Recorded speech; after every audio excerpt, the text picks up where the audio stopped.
त्यो कुरा चाहिँ म भन्छु नि, त्यो कुरा चाहिँ म भन्छु नि, त्यो कुरा चाहिँ म भन्छु नि। पहिला यो भिडियो चाहिँ भाइरल हुनु पर्यो है। मैले भनेर केही फाइदा छ त छैन। कति पैसा कमाइन्छ, कसरी कमाइन्छ?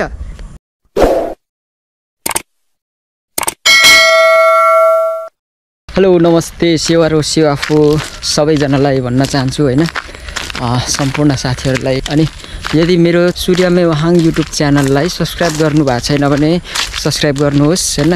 माथि फेसबुकमा लिङ्क राखेको छु, त्यो लिङ्कमा टिक्क थिच्ने अनि भित्र छिर्ने अनि सब्सक्राइब गर्ने है। सक्दो सेयर गर्नुहोस् है त। यो यस्तो इम्पोर्टेन्ट है, तपाईँहरूलाई एउटा सुसमाचार भनौँ या एउटा सन्देश भनौँ या होइन, एउटा रमाइलो हल्का रमाइलो भनौँ न, त्यसको लागि एउटा भ्लग बनाइरहेको छु होइन। अहिले एउटा चलिरहेछ क्या, एउटा ट्युन चाहिँ चलिरहेछ क्या, यस्तो चलिरहेछ नि। फेसबुकदेखि कसरी पैसा कमाउने, कसले अर्निङ कति गरौँ होइन। मैले यति गरेँ उति गरेँ भन्छ नि, पत्ताइँदैन होइन। कसैले पत्ताको छ त छैन नि, मैले त पत्ताको थिइनँ भनौँ न होइन। तर यो कुरा सत्य नै रहेछ है।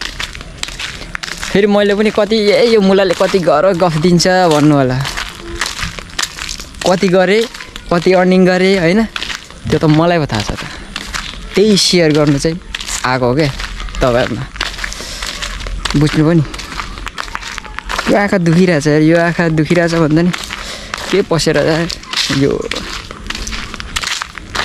बैगुनी आँखा भइकिया, यो धेरै तरुनी हेरेर भन्नु मिल्दैन। अब त हेर्नु छोडिसकेको भइसक्यो त यार, निकै भइसक्यो। कसरी के लाग्यो यसलाई, भूतप्रेत लाग्यो भन्नु कि फेरि आँखालाई आँखै लाग्यो भन्नु कि के हो क्या। त्यही भएर अब अघि के भन्दै थिएँ, फेसबुकदेखि कसरी पैसा कमाउने है, कसरी कमाउने, कसरी मोनिटाइज गर्ने, कसरी पैसाले अर्निङ गर्ने होइन। त्यही कुरामा हामी अलमल भइरहेछौँ। उसले यति निकाल रे, उसले यति, मैले यति निकालेँ भनेर हामी भिडियो हेरेर बस्यो। हामीले गर्ने वाला केही छैन, गरेको नि छैन, गर्न सकेको त छैन यत्रो गर्नु होइन। न मैले सकेँ न तपाईँले गरे। कारण के हो त, त्यो पहिला हामीले बुझ्नु पऱ्यो क्या। कारण चाहिँ हामीले किन त उनीहरूले चाहिँ निकाल्ने गर्ने है, तर हामीले चाहिँ कसरी गर्न सकिएन त, त्यो कुरा चाहिँ पत्ता लगाउनु पऱ्यो है।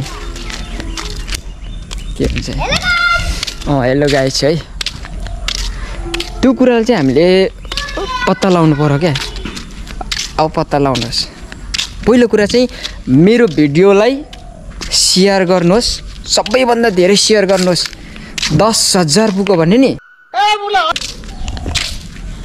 मेरो भ्युज जम्मा 10,000 पुग्यो अथवा 10,000 भनौँ न, 10,000 भयो भने चाहिँ मैले नि भन्छु नि फेरि मैले यति फेसबुकदेखि अर्निङ गरेँ भनेर है, फिक्स हो नि। फेरि त्योभन्दा चाहिँ खुलाउँदिनँ, किन आफूले खुलाउनु बित्थामा। कति गऱ्यो भोलि फेरि यति गरेँ उति गरेँ भन्दाखेरि अख्तियार लाग्यो भने त यार जिम्मेवारी को हो। मैले फेसबुकदेखि यति पैसा कमाएँ, यति धेरै कमाएँ अहिले नै भनेछु भने त अनि मलाई अख्तियार लाग्दैन। त्यो अख्तियारको जिम्मेवारी के तपाईँहरू हुनुहुन्छ होइन नि। पहिला मेरो भिडियोलाई सेयर गर्नुहोस्, हेर्नुहोस् होइन, अन्तिमसम्म हेर्नुहोस्, सेयर यति गर्नुहोस् नि। यो भिडियो संसारभरि पुऱ्याइदिनु। कसरी हुन्छ पुर्याउने काम तपाईँहरूलाई, अनि त्यसपछि भन्ने काम मेरो। अरू त त्यस्तै हो होइन, अरूको विश्वास धेर गर्नु हुँदैन, तर मेरो पनि नगर्नु होइन।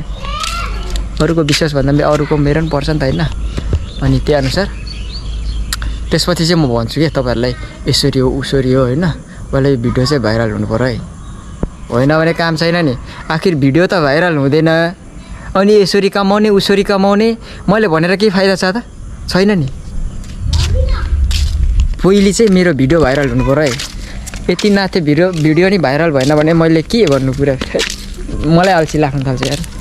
पहिलो कुरा चाहिँ यो भिडियो भाइरल गराउने काम तपाईँहरूको। 10,000 भ्युज, सेयर त कति हो त्यही हुनु पऱ्यो है। त्यसपछि कति पैसा कमाइन्छ, कसरी कमाइन्छ होइन, मैले कति कमाएँ त्यो कुरा चाहिँ म भन्छु नि फेरि त्यसपछि मात्र है त। ल बाँकी कुरा नेक्स्ट भिडियोमा।